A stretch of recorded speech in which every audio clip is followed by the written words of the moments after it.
I sometimes read public domain books here on Leaves of Glen, and they were written a long time ago, so they're usually racist or sexist or bigoted. But in there somewhere and all that is a story, and that's why those stories are famous. Other times, I read works from independent authors, and they're delightfully not racist, but they might have adult language or adult situations. So that's your warning, but I'm sure you are grown up enough to handle it. Don't write to me complaining. Well, looks like you've dipped your toe into the cool, refreshing waters that is Leaves of Glen. Let's get wet. This is where I read the hottest public domain books and short stories. This week we're reading David Copperfield by Charles Dickens.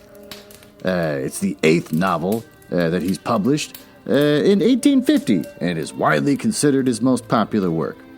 As always, I just want to read the date that he died, which was the 9th of June, 1870. But he was born the 7th of February, 1812. Fun facts. I will continue reading from the Unparalleled Necromancer from the Mental Floss article, where he apparently was a magician with a quasi-racist name. I forget what it was now. Where it's like he was trying to be from the Middle East or something. I don't know what he was trying to do. Back then, everyone was just racist all the time. But, so apparently his magic show was basically developed on getting a bunch of leftovers from a magician shop that was closing down, and he decided that I was going to buy all of it, and then I'm going to do my own magic show. Apparently so good that his sister-in-law wrote home to the family about it. So I will pick up from where we left off there. Happily, Dickens' bookseller trade didn't go as it pleased, in quotes, and instead went from strength to strength. He followed up the early success of the Pickwick Papers with the likes of Oliver Twist in 1839, The Old Curiosity Shop in 1841, A Christmas Carol in 1843, and Martin Chuzzlewit in 1844. That's a lesser-known work. Until his ongoing accomplishments as an author forced him to shelve his interest in magic, but not before one final performance. By now, Dickens had created an entire stage persona for his magic act, the Unparalleled Necromancer. Oh, here we go. This is a racist name. Ria Rama Rus, a name he based on a famous Indian magician and juggler called Kia Khan Cruz. A member of Ramo Sammy's troupe.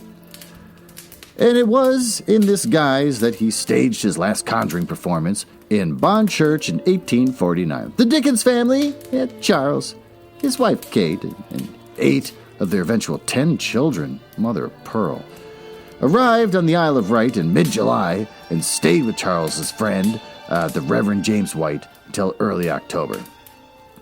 So, not like dragging your family around as your whatever weird little hobby you've got. Should we review the story from the last chapter? Sure, why not? David comes home for a school break and finds out that his mom, Clara, has a brand new baby. I think it's a boy. Because they talk about the aunt that's convinced it's going to be a girl, so now it's 2 boys. And so they talked about, is that aunt going to come back around? Probably not. Got 2 boys, not a girl. David tells Peggotty about the carriage guy being into her, how he's available and whatnot. And then Peggotty giggles like an idiot for pages of her giggling like an idiot. And they talk about how she giggles and covers her mouth with her entire dress. It was weird. Clara and Peggotty argue a lot about Mr. Murdstone. They get into a big fight about it. Mr. Murdstone comes back really late at night, like 10 o'clock at night, with his sister. So his connection to his sister is disturbing. But then David spends a month trying to avoid him, but they say you can't hide in your room forever. Come down here and hang with us. And so then he has to hang out with them, and it's awkward. And if he sneezes or drops a fork, they freak out on him.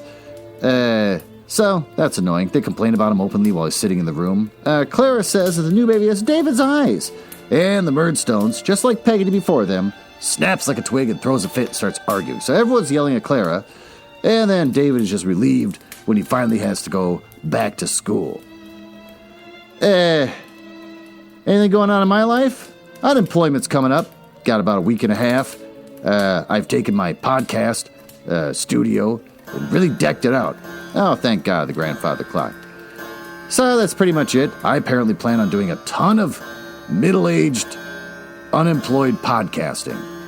And it's just gonna get ridiculous. So with that, let's dive into our story.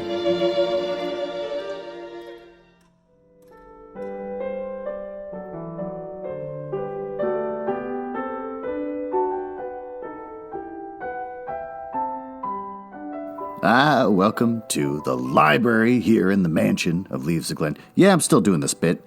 In real life, my sisters decided no one uses dining rooms anymore.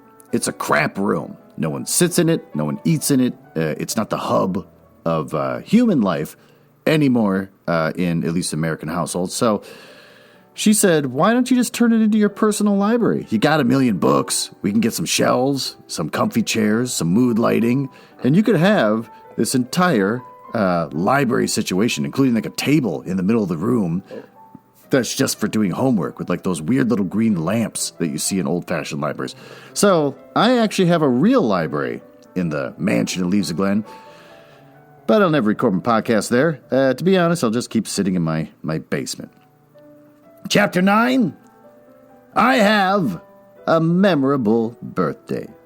I pass over all that happened at school until the anniversary of my birthday. Came around in March. Except for the Steerforth, who was more to be admired than ever. Oh, I remember nothing.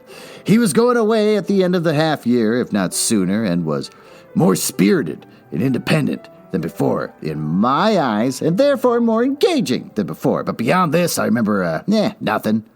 And the great remembrance by which that time is marked in my mind seems to have swallowed up all lesser recollections, and to exist alone.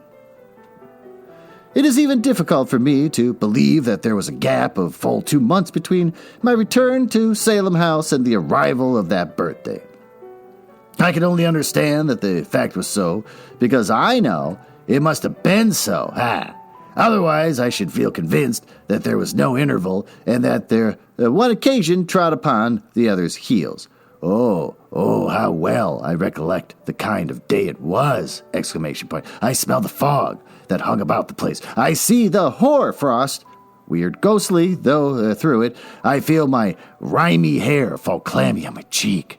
I look along the dim perspective of the schoolroom, with a sputtering candle here and there to light the foggy morning, and the breath of the boys wreathing and smoking in the raw cold as they blow upon their fingers and tap their feet upon the floor. It was after breakfast, and we had been summoned in from the playground when Mr. Sharp entered and said, David Copperfield is to go into the parlor. Well, I expected a hamper from Peggotty, and brightened at the order. Some of the boys about me put in their claim not to be forgotten in the distribution of good things. And as I got out of my seat with a great alacrity, don't hurry, David, said Mr. Sharp. There's time enough. My boy, don't hurry. I might have been surprised by the feeling tone which he spoke if I had given it any thought, but I gave it none. Until afterwards, I hurried away to the parlor, and there I found Mr. Creakle, sitting at his breakfast with his cane and a newspaper before him, and Mrs. Creakle with an open letter in her hand, but no hamper. David Copperfield, said Mrs. Creakle, leading me to a sofa and sitting down beside me. I want to speak to you very peculiarly. I have something to tell you, my child. Mr. Creakle, at whom, of course, I looked, shook his head without looking at me, and stopped up a sigh with a very large piece of buttered toast. You are too young to know how the world changes every day, said Mrs. Creakle, and how the people in it pass away. But we all have to learn it, David. Some of us when we are young, some of us when we are old, some of us at all times of our lives. I looked at her earnestly.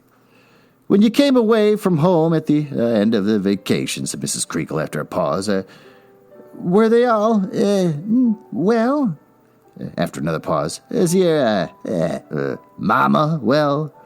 I trembled without distinctly knowing why and still looked at her earnestly, making no attempt to answer. "Because," she said, I grieve to tell you that I hear this morning that, your mama's very ill."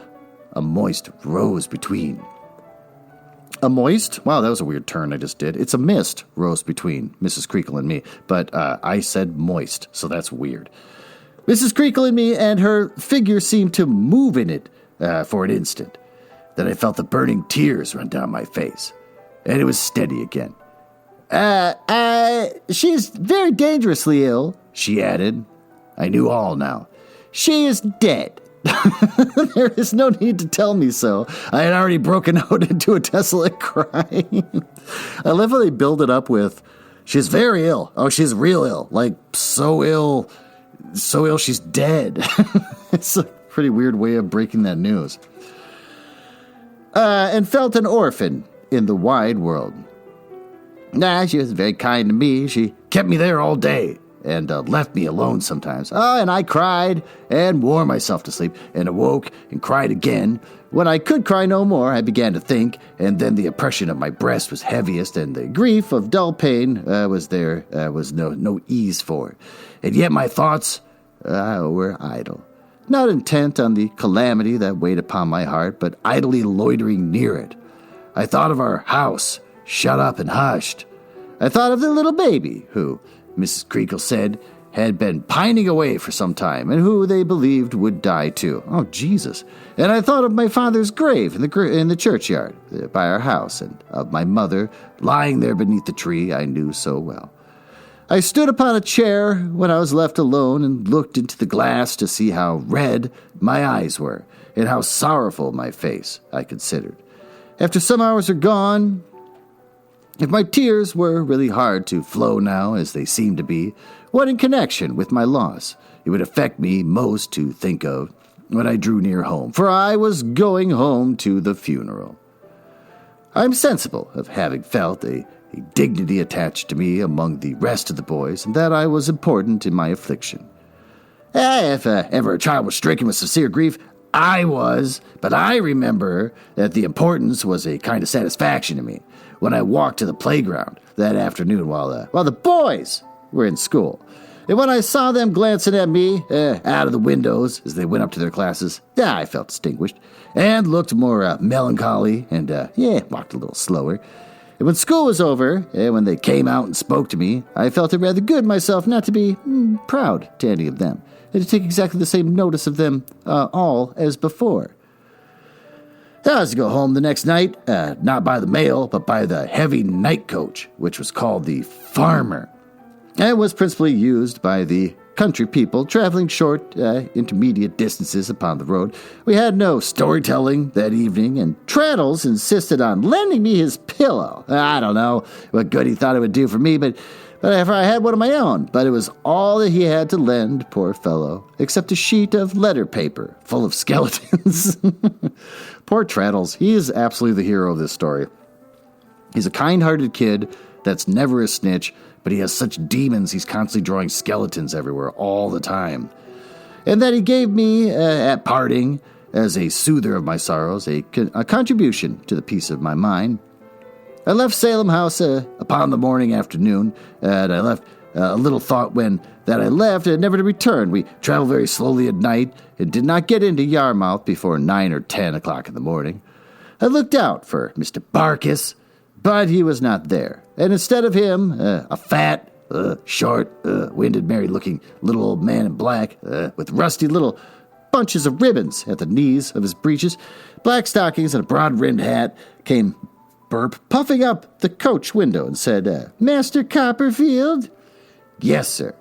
"Will you come with me, young sir, if you please?" he said, opening the door. "And I shall have the pleasure of talking to you, or taking you home."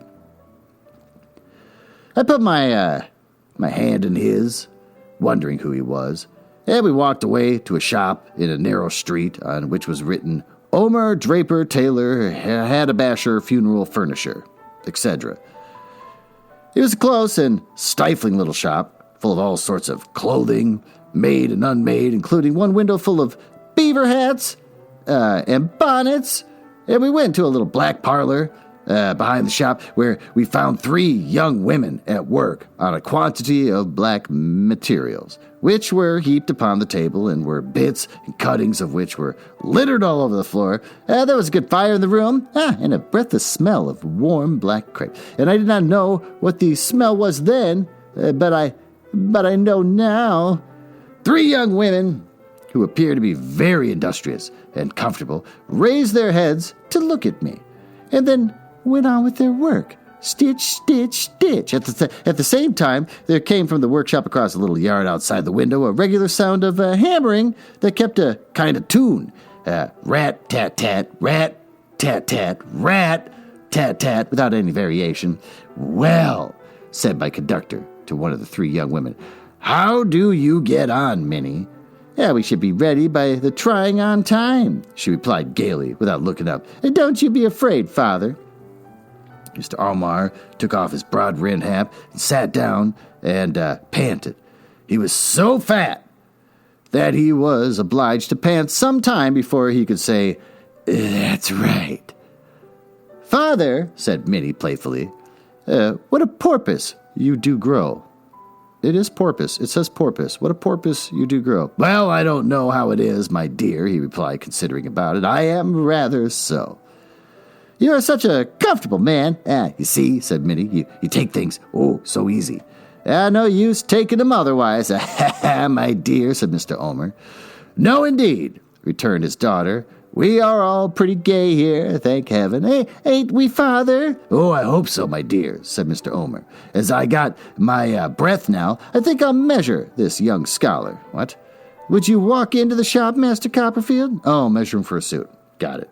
I preceded Mr. Omer in compliance with his request, and after showing me a roll of cloth, which he said was extra super, too good morning for anything short of parents, he took my various dimensions and put them down in a book. While he was recording them, he called my attention to his stock in trade, and to a certain fashions which he said had just come up, in quotes, and to certain other fashions which he had said just gone out, in quotes. "And by that sort of thing, we very often lose a little mint of money," said Mr. Omer. "But fashions are like human beings. They come in, nobody knows when, why, or how, and they go out, and nobody knows when, why, or how. Everything is like life, in my opinion, if you look at it in that point of view." I was too sorrowful to discuss the question, which would possibly have been beyond me under any circumstances. Mr. Omer took me back into the parlor, breathing with some difficulty on the way, and he then called down a little breakneck range of steps behind a door. "Bring up that tea and bread and butter," which, after some time, during which I sat looking about me and thinking and listening to the stitching in the room and the tune of what was being hammered across the yard, appeared on a tray and turned out to be for me. "Oh, I have been acquainted with you," said Mr. Omer, after watching me for some minutes, during which I had not made much impression on the breakfast, for the black things destroyed my appetite. "I have been acquainted with you a long time, my young friend." Have you, sir?" "All your life," said Mr. Omer. "I may say before it, I knew your father before you." He was 5'9.5", and he lays in 25 foot of ground. Well, that's a creepy little turn he took there, talking to this kid whose mom just died. Rat tat tat, rat tat tat, rat tat tat across the yard. He lays in 25 foot in the ground. If he lays in a fraction, said Mr. Omer pleasantly. It was either his request or her direction, I forget which. "Do you know how my little brother is, sir?" I inquired. Mr. Omer shook his head. Rat tat tat, rat tat tat, rat tat tat. He's in his mother's arms. "Oh, that's sad," said he. Poor little fellow. Is he dead?" "Oh, don't mind it more than you can help," said Mr. Omer. "Yes, the baby's dead." God. My wounds broke out afresh at this intelligence. I left a scarcely tasted breakfast and went and rested my head on another table in a corner of the little room, which Minnie hastily cleared, lest I should spot the morning that was lying there with my tears. She was a pretty pretty, good-natured girl. It put my hair away from my eyes with a soft, kind touch. But she was very cheerful at having nearly finished her work and being a good time. It was so different from me.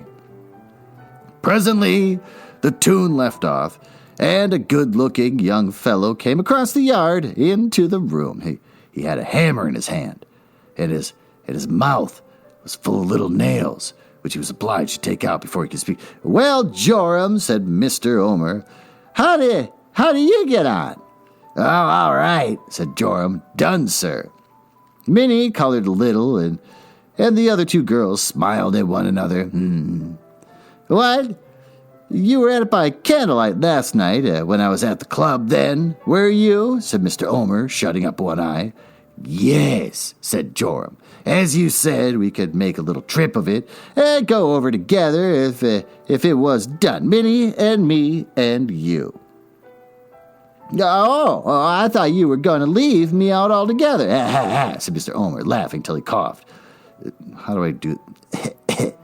"As you was so good as to say that," resumed the young man, "why, I turned with a will, you see.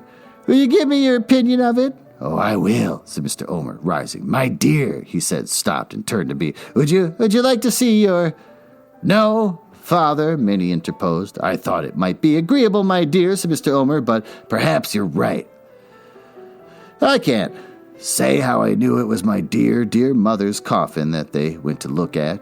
I had never heard one making. I had never seen one that I know of, but it came into my mind that the noise was while it was going on, and when the young man entered, I am sure I knew what he had been doing. The work now being finished, the two girls, whose names I had not heard, brushed the shreds and threads from their dresses, and they went into the shop to put that to rights and to wait for customers. Minnie stayed behind to fold up what they had made and pack it in 2 baskets. She did this upon her knees, humming a lively little tune, the while Joram, who I had no doubt was her lover, came in and stole a kiss from her while she was busy.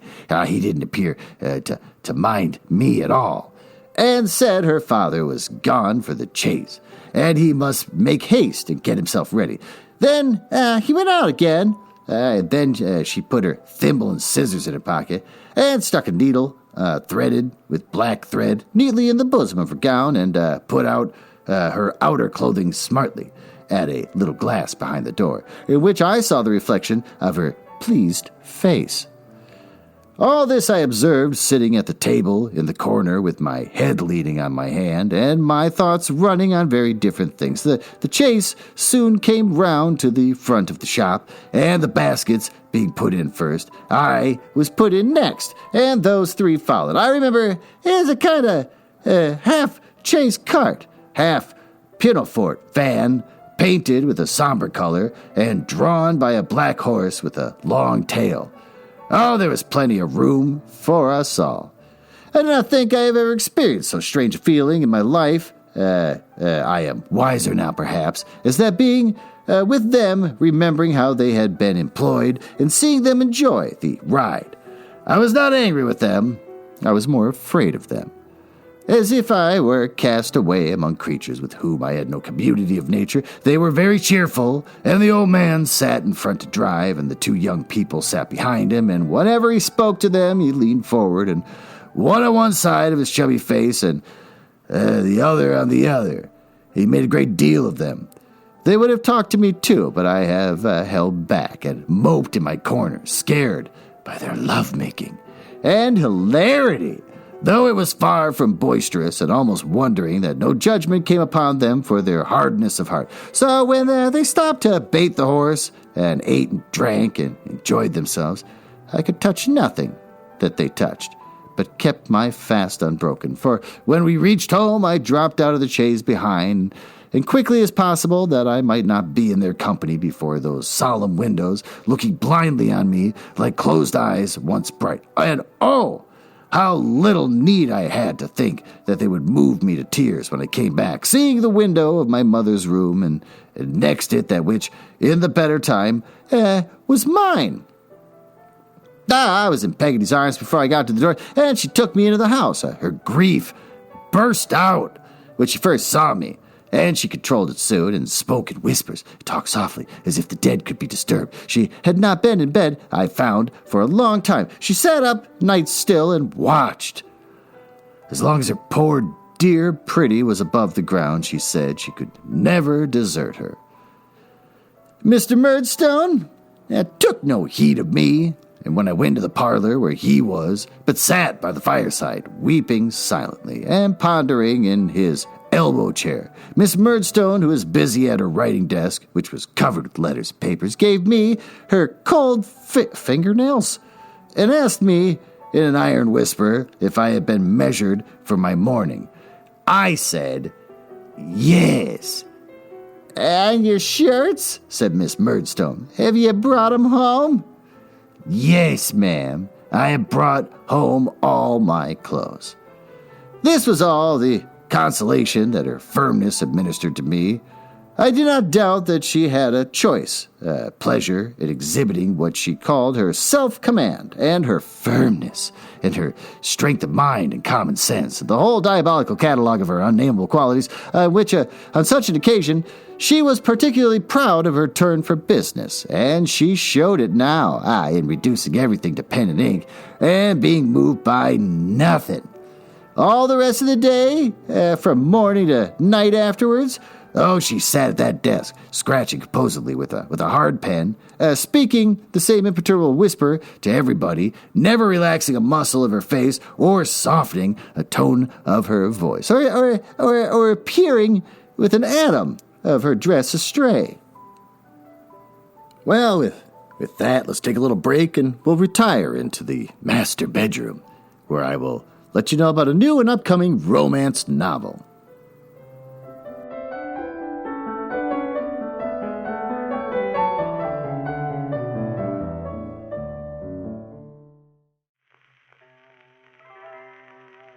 Oh, don't get too comfy on that bed. I see you snuggling up on those beautiful blood-red silk sheets of mine. I want to get weird with you and tell you about the new upcoming romance novel, Say No More, by Karen Rose. Mercy Callahan thought she'd escaped the cult decades ago, but its long fingers are reaching out for her again in this electrifying novel in the Sacramento series by New York Times best-selling author Karen Rose. Again, what can I do? Everyone's a New York Times best-selling author. 17 years ago, that was the last time Mercy Callahan saw Ephraim Burton, the leader of the Twisted Eden cult, where she was raised. But even though she escaped the abuse and terror, they continue to haunt her. When her brother Gideon discovers new evidence of the cult, and their victims' whereabouts, Mercy goes to Sacramento to recollect with them. There she meets Gideon's closest friend, homicide detective Rafi Sokolov. From Rafi, she receives an offer she never knew she needed to track down Ephraim and make him pay for everything. But Ephraim, who had thought Mercy long dead, discovers she is in fact alive and that she is digging around the cult's secrets, and now he'll do anything to take her back to Eden, dead or alive. There's even a sample, which I'm not going to play, that you can listen to from the audiobook, so she's just tackling this at every angle, right off the bat. This is coming out August 11th of 2020? That can't be right. It's supposed to be a new upcoming book, and it's saying it's August 11th of 2020. Well, whatever. Say No More by Karen Rose. Light a candle. Get weird. Put on a weird cloak. And let's have a good time. Well, all right. Let's go back to the library and finish reading this chapter.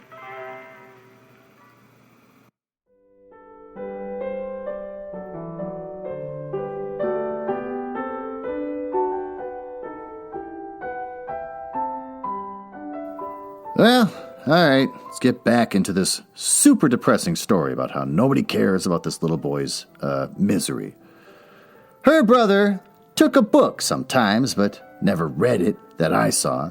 He would open it and look at it as if he were reading, but would remain for a whole of an hour without turning the leaf, and then put it down and walk to and fro in the room. I used to sit with the folded hands watching him and counting his footsteps hour after hour, he very seldom spoke to her and never to me. He seemed to be the only restless thing except for the clocks, which the whole motionless house. In these days before the funeral, I saw but little of Peggotty, except that in the passing up or down the stairs, I always found her close to the room where my mother and her baby lay. And except that she came to me every night and sat by my bed's head while I went to sleep. A day or two before the burial, I think it was a day or two before, but I am conscious of confusion in my mind about that heavy time, with nothing to mark its progress. She took me into the room. I only recollect that underneath some white covering on the bed, with a beautiful cleanliness and freshness all about it, there seemed to me to lie embodied in the solemn stiffness that was in the house. And that when she would have turned the cover gently back, I cried, "Oh no! Oh no!" and held her hand. If the funeral had been yesterday, I could not recollect it better. The very air of the best parlor when I went in at the door, the bright condition of the fire, the shining of the wine in the decanters, the patterns of the glasses and plates, the faint, sweet smell of cake, the odor of Miss Murdstone's dress, and our black clothes. Mr. Chillip is in the room and comes to speak to me. And how is Master David?" he says kindly. I cannot tell him very well. I give him my hand, which he holds in his.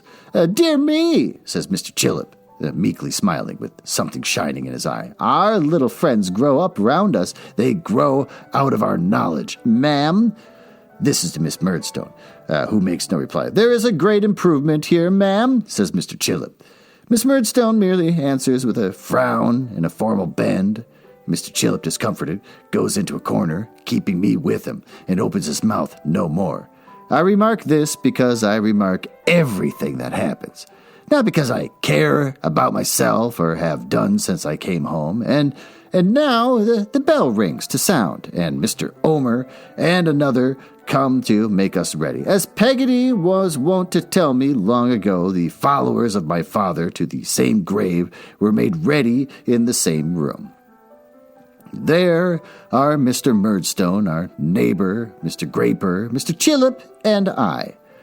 When we go out to the door, the bearers and their load are in the garden, and they move before us down the path, and past the elms, and through the gate, and into the churchyard where I have so often heard the birds sing on a summer morning. We stand around the grave, and the day seems different to me from every other day. The light not of the same color, of a sadder color. Now there is a solemn hush, which we have brought from home, with what is resting in the mold. And while we stand bareheaded, I hear the voice of the clergyman, sounding remote in the open air, and yet distinct and plain, saying, "I am the resurrection and the life, saith the Lord." Then I hear sobs. And standing apart from the outlookers-on, I see that good and faithful servant whom all the people upon earth love the best, and unto whom my childish heart is certain that the Lord will one day say, well done. There are many faces that I know among the little crowd, faces that I knew in church when mine was always wandering there, faces that first saw my mother when she came into the village in her youthful bloom. I do not mind them, I mind nothing but my grief, and yet I see and know them all. And even in the background, far away, see Minnie looking on, and her eye glancing on her sweetheart who is near me. It is over, and the earth is filled in. And we turn to come away. Before us stands our house, so pretty and unchanged, so linked in my mind with the young idea of what is gone. And all my sorrow has been nothing to the sorrow it calls forth. But they take me on, and Mr. Chillip talks to me, and when we get home, puts some water to my lips, weird. And when I ask him to leave, to go to my room, dismisses me with the gentleness of a woman. That's also weird to say. All this, I say, is yesterday's event. Events of later date have floated from me to the shore where all forgotten things will reappear. But this stands like a high rock in the ocean.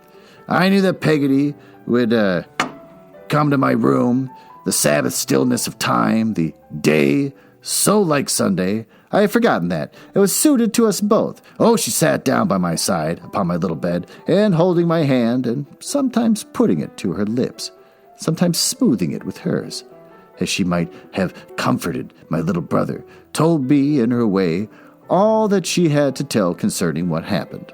It's really disturbing. She was never well, said Peggotty. Oh, for a long time. She was uncertain in her mind and not happy. When her baby was born, I thought at first that she would get better. She was more delicate and sunk a little every day. She used to like to sit alone before her baby came, and then she cried, but afterwards she used to sing to it. Oh, so soft that I once thought when I heard her it was like a voice up in the air that was rising away. I think she got to be more timid and more frightened-like of late, and that a hard word was like a blow to her. But she was always the same to me. She never changed her foolish Peggotty.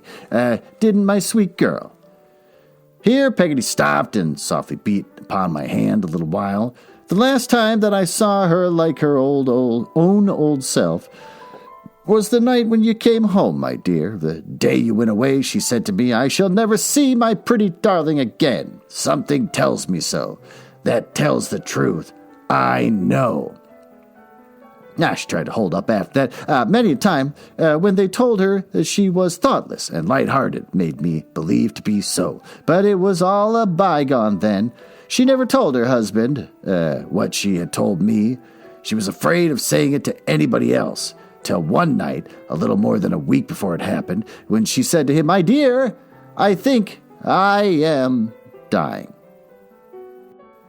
Oh, it's off my mind now, Peggotty, she told me when I laid her into bed that night.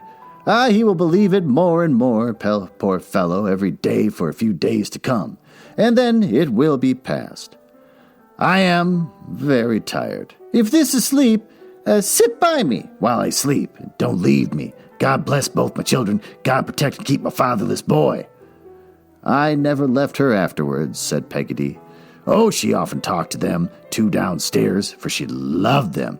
She couldn't bear not to love anyone who was about her, but when they went away from her bedside, she always turned to me as if there was the rest where Peggotty was, and never fell asleep in any other way. On the last night, in the evening, she kissed me. And said, if my baby should die too, Peggotty, please let them lay him in my arms and bury us together. It was done, for the poor lamb lived but a day beyond her. Let my dearest boy go with us to our resting place, she said, and tell him that his mother, when she lay here, blessed him not once, but 1,000 times. Another silence followed this, and another gentle beating on my hand. It was pretty far in the night, said Peggotty, when she asked me for some drink. And when she had taken it, she gave me such a patient smile. Oh, the dear, so beautiful.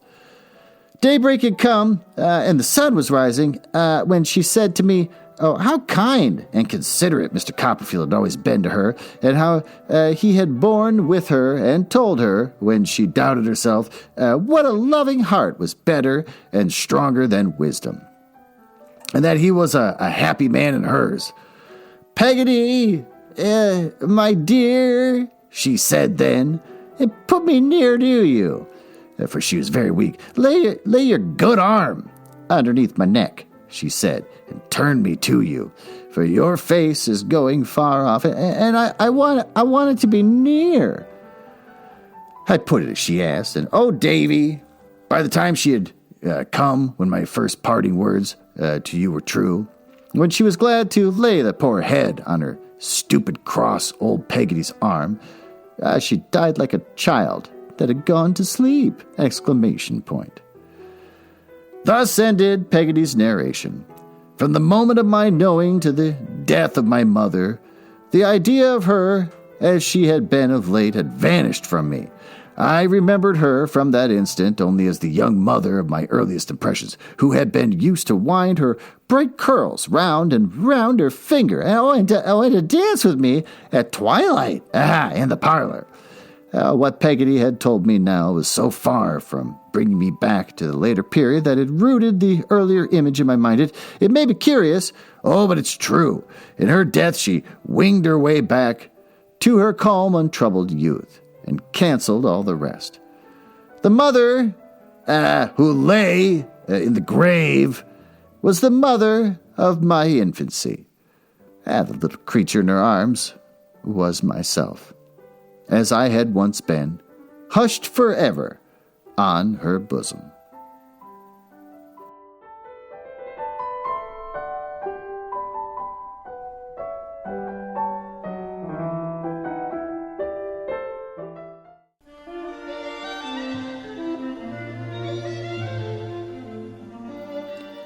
Well, this chapter sucked. Let's review what happened from what we just read. David finds out his mom dies from the jerk principal at the school. It's just sitting there reading a newspaper. It just says, yeah, she's real sick. No. She's real sick. She's so sick, she's dead now. And also, the baby's dead.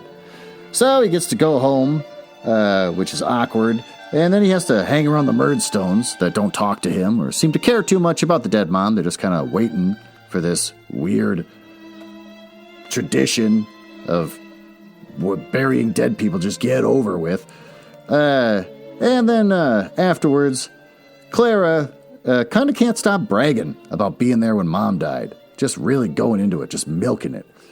So, pretty depressing chapter. What's good about this? Well, as far as the story goes, well written. You feel bad for him, so this is better than most of the stuff I read. What's good in the story? Not a whole lot. Everything's horrible for little David. What sucks? Well, Mom died and the baby died. Why did the baby die too? That's the weird thing. Like, didn't they have some kind of milk or something for kids to drink back then if they didn't have mother's milk around? Did it just starve? I don't understand. Did somehow magically the breast milk infect the child? I don't understand what's going on. The baby died too. I'm guessing it just starved because Mom couldn't feed it. Seems weird. What do we learn? Don't depend on anyone too much. Because if you do, they'll go away at some point, and you'll never see them again. So with that, thanks for listening, and we will see you next week.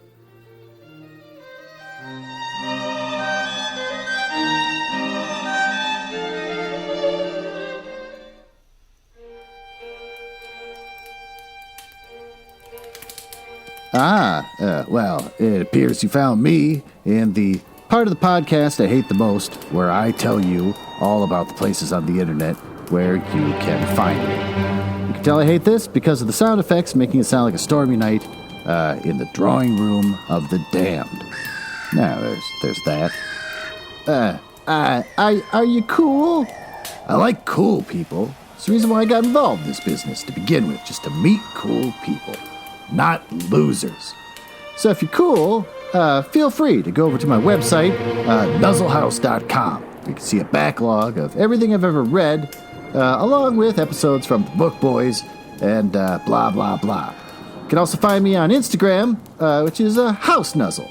And conveniently enough, Twitter, which is also @HouseNuzzle. Annoyingly, YouTube made me pick a name instead of just a House Nuzzle, so I got Glen Nuzzles. So I guess you search for that if you want to watch a screen that doesn't do anything and just hear my voice. And since I think you might be cool, you can always just email me directly, glen.nuzzles@gmail.com. But don't email if you're a nerdlinger or a dork. Now, back to business. Can't believe I drank all of them already. There's got to be one left.